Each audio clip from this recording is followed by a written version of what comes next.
तो यहाँ habeas corpus की रिट पिटीशन को इलाहाबाद हाईकोर्ट के सामने पहुंचने पर जो प्रमुख प्रश्न था हाईकोर्ट के सामने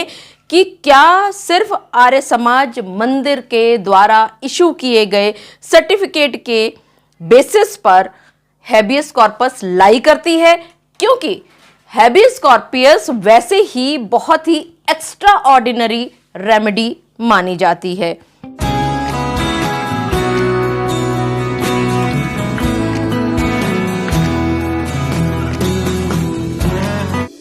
आप सभी ने बंदी प्रत्यक्षीकरण यानी हेबियस कॉर्पस का नाम जरूर सुना होगा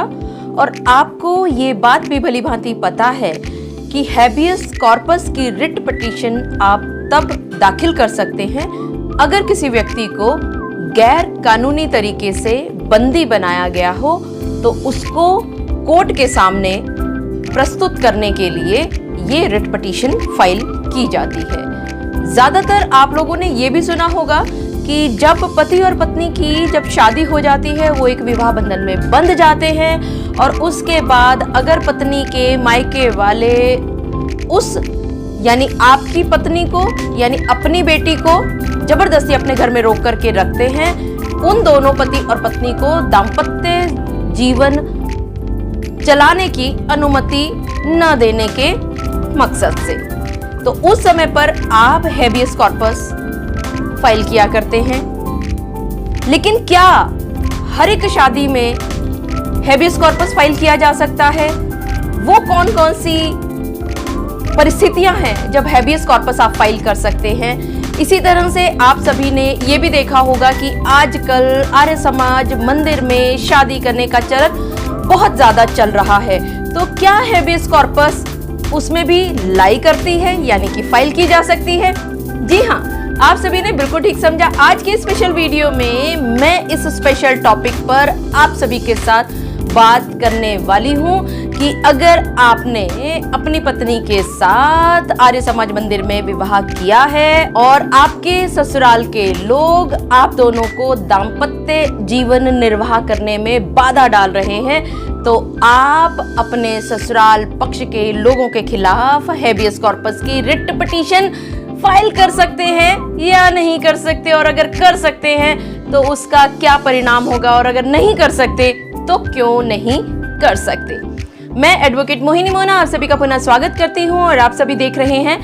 आप सभी का पसंदीदा चैनल मोहिनी मोना एडवोकेट। अगर आपने मेरे इस चैनल को अभी तक सब्सक्राइब ना किया हो या आप मेरे इस चैनल के लिए नए हैं तो इसको जल्दी से जल्दी सब्सक्राइब कर दीजिएगा ताकि आपको इसी तरह के लीगल इंफॉर्मेटिव वीडियोस की नोटिफिकेशन सबसे पहले मिल सके।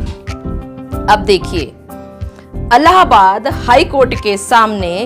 ये केस पहुंचा था Bhola Singh and another versus state of UP and other. यहां पर इस केस में कॉर्पस वाइफ हैं पिटीशनर नंबर 1 यानी कि भोला सिंह की, और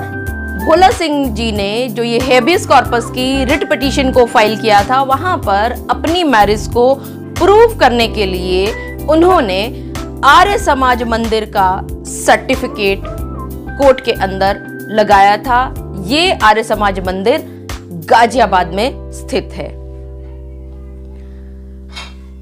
इसी के साथ साथ दूसरी तरफ कॉर्पस के फादर ने पिटीशनर नंबर 1 के अगेंस्ट एक एप्लीकेशन फाइल की थी और उसमें एफआईआर दर्ज हो गई थी और इन्वेस्टिगेशन अंडरगोइंग थी, यानी कि इन्वेस्टिगेशन चालू हालत में थी। और यहां पर पिटीशनर नंबर 1 यानी कि भोला सिंह जी ने हेबियस कॉर्पस की रिट पिटीशन फाइल की हाई कोर्ट के सामने, और हाई कोर्ट ने इस रिट पिटीशन के आते ही सबसे पहले ये कहा कि आजकल चारों तरफ बाढ़ सी आ गई है आर्य समाज मंदिर के सर्टिफिकेट से, और ये जो प्रोसीडिंग्स हो रही हैं ये क्वेश्चनेबल हैं, क्योंकि बहुत सारे आर्य समाज मंदिर में ये देखा जा रहा है कि डॉक्यूमेंट्स की जेन्युइननेस को देखे बगैर ही इस बिलीफ को कि 2 बालिग लोगों के बीच में शादी करवा देनी चाहिए, आर्य समाज मंदिर उसमें सर्टिफिकेट इशू कर रहा है। और बहुत बार ये भी देखा जाता है कि सिर्फ आर्य समाज मंदिर में शादी तो कर ली जाती है, लेकिन उसको रजिस्टर नहीं किया जाता। तो यहां हेबियस कॉर्पस की रिट पिटीशन को इलाहाबाद हाईकोर्ट के सामने पहुंचने पर जो प्रमुख प्रश्न था हाईकोर्ट के सामने कि क्या सिर्फ आर्य समाज मंदिर के द्वारा इशू किए गए सर्टिफिकेट के बेसिस पर हेबियस कॉर्पस लाई करती है, क्योंकि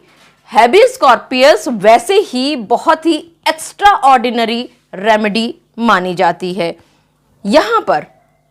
इलाहाबाद हाईकोर्ट ने एक बात और कही कि हैबियस कॉर्पस की पिटीशन को फाइल करना as a matter of right नहीं है, बल्कि रीजनेबल ग्राउंड्स आपको हाईकोर्ट को दिखाने होंगे कि आप क्यों हैबियस कॉर्पस फाइल कर रहे हैं। और यहां पर इलाहाबाद हाईकोर्ट ने इन सब बातों का जिक्र करते हुए कुछ केसेस का जिक्र किया। Mohammad Ikram Hussain versus state of UP, इसी तरह से Kanu Sanyal versus district magistrate Darjeeling इत्यादि केसों का विस्तार से वर्णन किया। और लास्ट में आते आते इलाहाबाद हाईकोर्ट ने भोला सिंह जी की पिटीशन पर यह कहा कि इस पिटीशनर के पास सिविल और क्रिमिनल रेमेडीज अवेलेबल थी बहुत सारी, और क्योंकि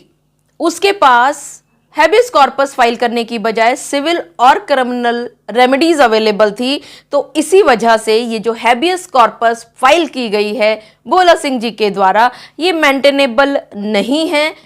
और साथ ही साथ हाईकोर्ट ने यह भी कहा कि इस केस में जो कॉर्पस है वो मेजर है। अगर कॉर्पस माइनर होता है तो इसका एक अलग इफेक्ट पड़ता है, लेकिन यहां पर कॉर्पस मेजर है। दूसरी तरफ एफआईआर पेंडिंग है अगेंस्ट पिटीशनर नंबर 1। वो एफआईआर कॉर्पस के पिताजी के द्वारा पिटीशनर नंबर 1 यानी कि भोला सिंह जी के अगेंस्ट फाइल की गई थी, और ये कहते हुए इस पिटीशन को डिसमिस कर दिया जाता है इलाहाबाद हाईकोर्ट के द्वारा।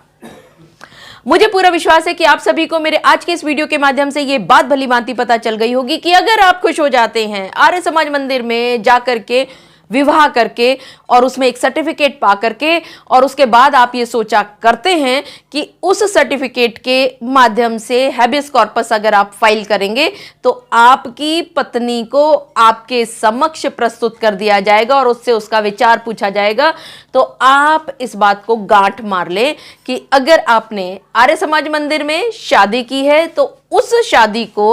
आप रजिस्टर कराना ना भूलें, वरना हो सकता है कि जिस तरह से इस केस में भोला सिंह की पिटीशन के साथ हुआ, यही परेशानी आपके सामने भी आन खड़ी हो।